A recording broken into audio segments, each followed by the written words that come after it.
They called her just a maintenance technician and laughed when she asked about the F-16's combat systems until enemy MiGs appeared over the no-fly zone and everyone discovered the wrench turner was actually a former Thunderbirds pilot who had more air-to-air kills than their entire squadron combined. Watch till the end, because what this woman did next made the Air Force rewrite their rules about who can fly combat missions. At 28 years old, with shoulder-length brown hair pulled back under her maintenance cap and the lean athletic build of someone who'd spent years climbing over aircraft structures, Rachel moved through her inspection routine with practiced efficiency. Her olive drab coveralls bore the insignia of aircraft maintenance, and she carried herself with the deliberately unassuming manner of someone who had learned to blend into the background of military operations. What none of the hotshot pilots strutting around the flight line knew was that Rachel's quiet, methodical approach to aircraft maintenance came from years of intimate knowledge about what could go wrong at 30,000 feet when equipment failed. What they also didn't know was that Staff Sergeant Rachel Martinez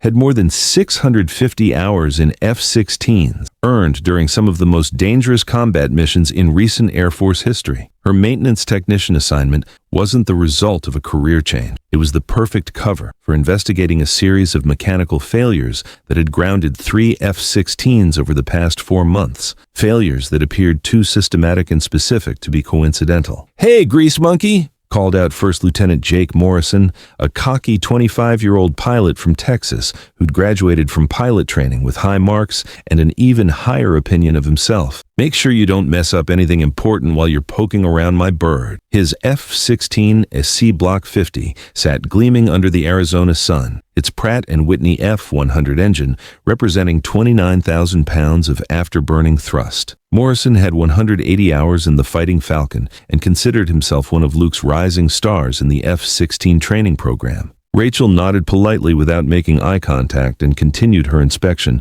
methodically checking hydraulic lines, electrical connections, and control surface linkages. She'd heard variations of this condescending dismissal countless times over the past 3 months since arriving at Luke. To Morrison and the other pilots, she was functionally invisible, someone who turned wrenches while they mastered the art of aerial combat. What they didn't know was that Captain Rachel Viper Martinez had been one of the most accomplished F-16 pilots in the Air Force before a classified incident had forced her to assume a new identity and disappear into the maintenance rank. Her previous assignment had been with the 56th Fighter Wing's Premier Combat Squadron, where she'd flown missions over Syria and Iraq that had earned her 3 distinguished flying crosses and a reputation as one of the deadliest air-to-air combat pilots of her generation. "Martinez, I need that engine inspection completed by 1400 hours, Technical Sergeant Mike Torres called from across the maintenance bay. At 35, Torres supervised the engine shop with the meticulous attention to detail that kept F-16s flying safely in some of the most demanding conditions on Earth. "We've got 3 aircraft scheduled for night vision goggle training tonight, and they all need to be mission ready." Rachel quietly acknowledged the order and continued her inspection, strategically positioning herself where she could observe pilot briefings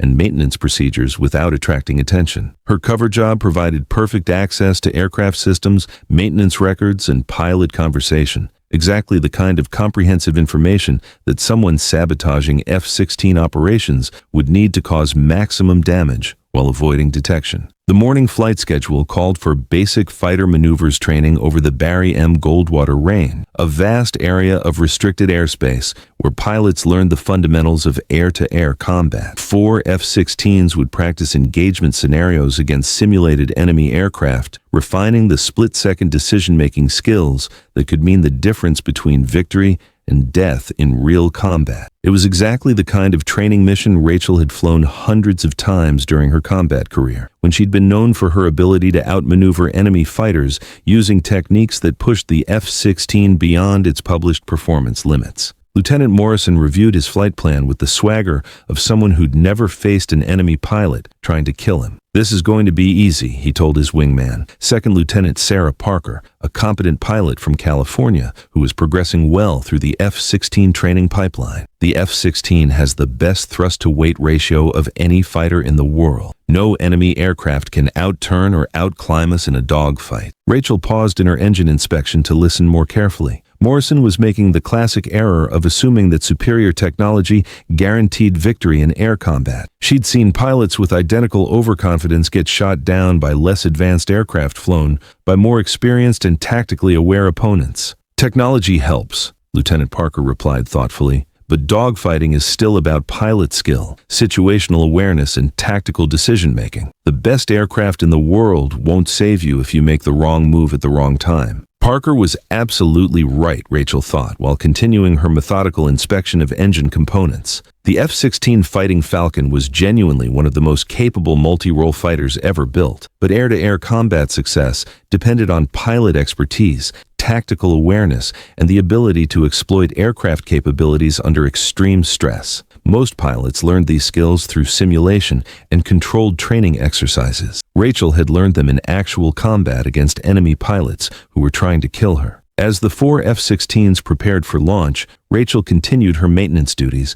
positioning herself near the Squadron Operations Center where she could monitor radio communications and observe pre-flight procedures. Her cover assignment gave her access to aircraft systems, flight schedules, and pilot conversations, exactly the kind of detailed intelligence that someone systematically sabotaging F-16 operations would need to target specific aircraft and missions. The 4 Fighting Falcons launched precisely at 0900 hours, their single F-110 engines producing distinctive roars as they climbed toward their assigned training altitude of 25,000 feet. Rachel watched from the maintenance area, her experienced eye automatically noting the subtle differences in each aircraft's performance during the critical takeoff phase. Years of combat flying had taught her to identify potential mechanical issues that other observers might miss completely. The general dynamics. F-16 Fighting Falcon represented one of the most successful fighter aircraft designs in aviation history. With a maximum speed of Mach 2.05, a service ceiling of 50,000 feet, and an operational range of 340 miles on internal fuel, it was designed to excel in both air-to-air combat and precision ground attack missions. Its fly-by-wire flight control system made it incredibly maneuverable, while its advanced radar and weapon systems gave pilots unprecedented combat capability. 26 minutes into the training mission, the first indication of serious problems began to emerge through radio communications that Rachel was monitoring from her maintenance station. "Viper 2-1, I'm showing unusual vibrations in my engine." Lieutenant Parker's voice carried subtle tension despite her professional training. "Oil pressure is fluctuating and I'm getting intermittent warning lights on my engine display." Rachel's blood ran cold as she recognized the symptoms. She'd seen those exact engine parameters before during a combat mission over Syria, when a maintenance error had nearly caused catastrophic engine failure during a high-threat air-to-air engagement. The symptoms indicated a potential bearing failure in the F-110 engine's high-pressure compressor section, a condition that could lead to complete engine seizure within minutes. "Viper 2-1, your parameters look normal from here," Lieutenant Morrison called from the lead aircraft. "Sometimes the engine monitoring system shows false readings during high-G maneuvers. Continue with the training exercise." But Rachel knew with absolute certainty that Morrison was wrong. The combination of vibrations, oil pressure fluctuations, and warning lights indicated a specific type of engine failure that she'd encountered before, one that required immediate action to prevent catastrophic mechanical failure and possible loss of aircraft and pilot. Rachel stepped closer to the radio equipment in the operations center, her carefully maintained maintenance technician persona beginning to crack as her pilot instincts took complete control. She'd faced this identical emergency 2 years ago during a classified mission and had barely managed to bring her F-16 home through advanced emergency procedures that weren't included in standard pilot training. "Viper 2-1, I need you to reduce throttle to 85% immediately and return to base," she called into the radio, completely abandoning her cover. "You're experiencing early-stage bearing failure in your high-pressure compressor that will result in complete engine seizure if you continue operating at military power." The operations center erupted in shocked confusion. Ground personnel and officers stared at Rachel in complete disbelief, unable to process the sight of a maintenance technician giving flight instruction to combat pilots flying multi-million-dollar fighter aircraft. "Who the hell is this?" Lieutenant Morrison demanded over the radio, his voice thick with indignation and disbelief. "Since when does some mechanic think she knows how to fly F-16s?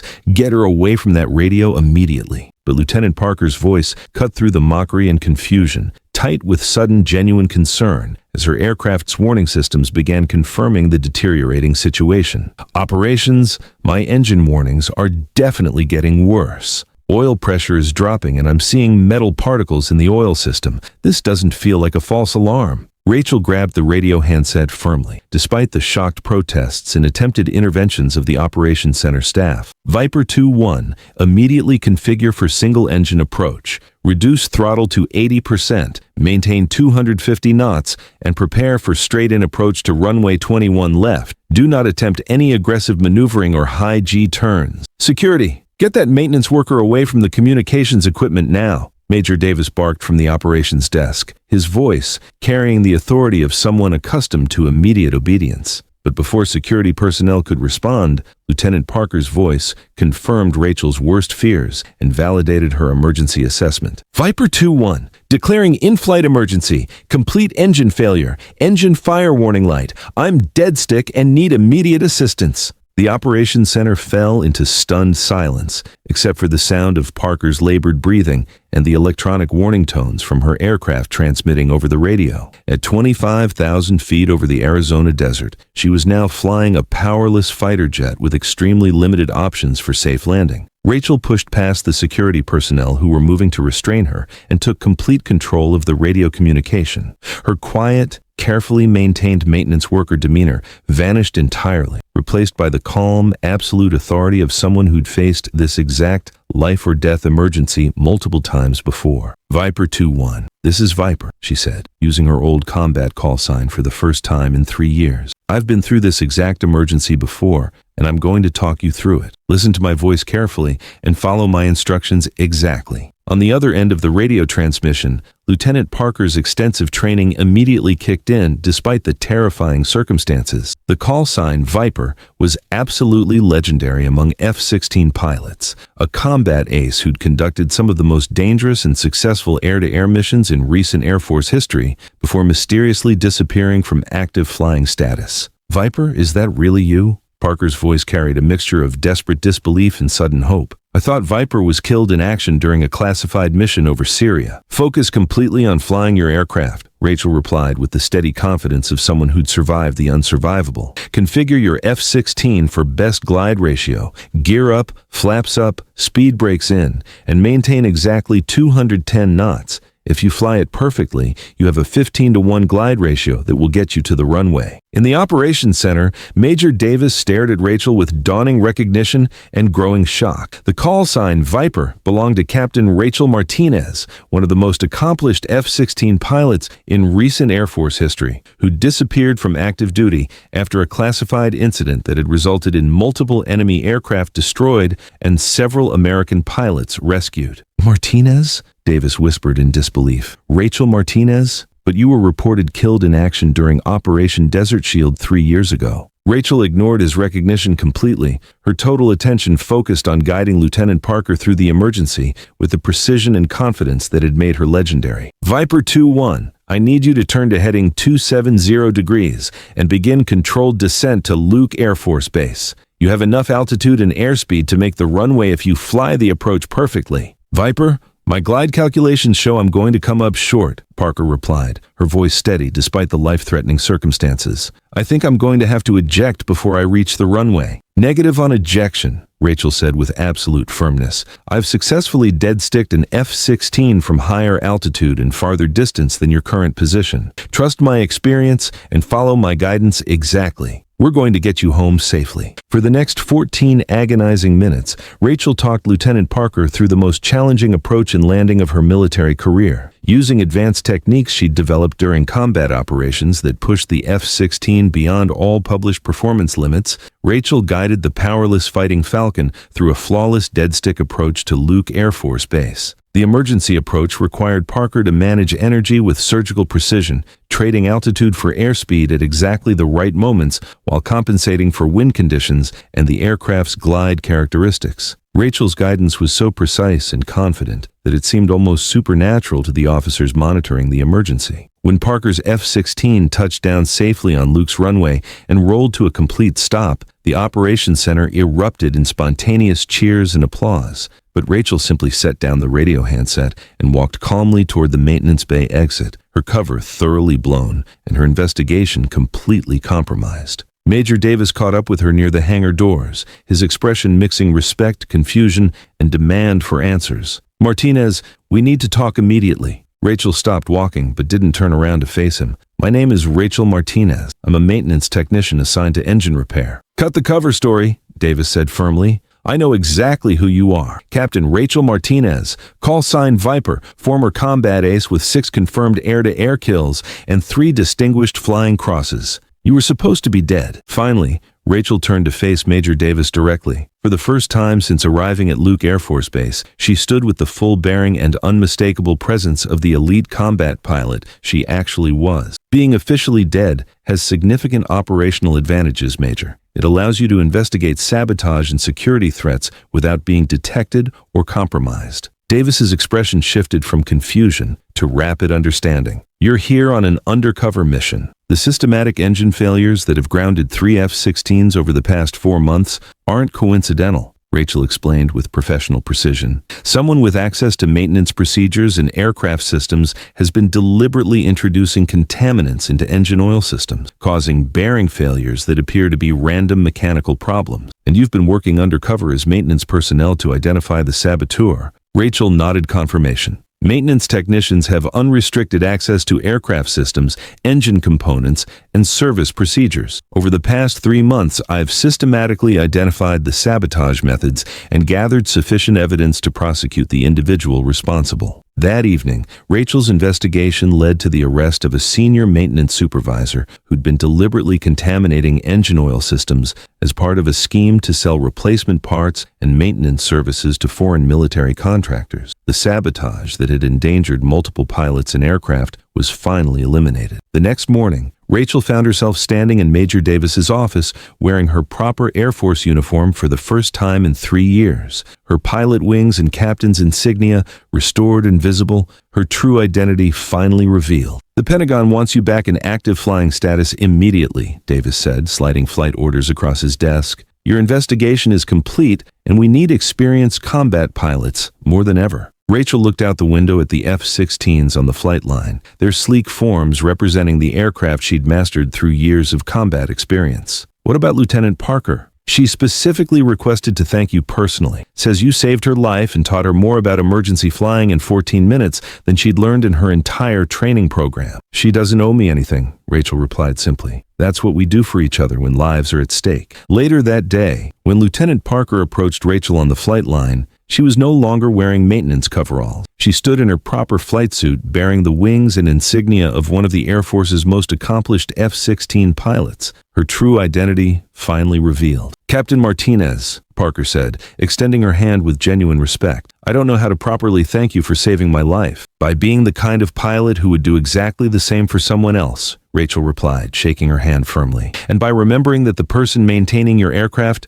might know more about flying it than you do." Over the following weeks, the story of the maintenance technician who saved an F-16 pilot became legendary throughout the fighter pilot community. But for those who knew the complete truth, it served as a powerful reminder that heroes don't always wear obvious uniforms, and the most critical knowledge often comes from the most unexpected sources. Lieutenant Morrison, who dismissively called Rachel "grease monkey" and questioned her expertise, quietly requested additional training on aircraft systems and emergency procedures. He couldn't face the daily reminder that someone whose knowledge and experience so completely surpassed his own had been dismissed as a mere mechanic, and whose expertise had saved a fellow pilot's life. Captain Rachel Martinez returned to active flying status, but her undercover investigation had taught her something valuable about perception, respect, and the nature of true expertise. Sometimes the most important work is done by people others choose not to see, and real competence doesn't require recognition to save lives and serve the mission. The F-16 Fighting Falcon program continued with enhanced security procedures,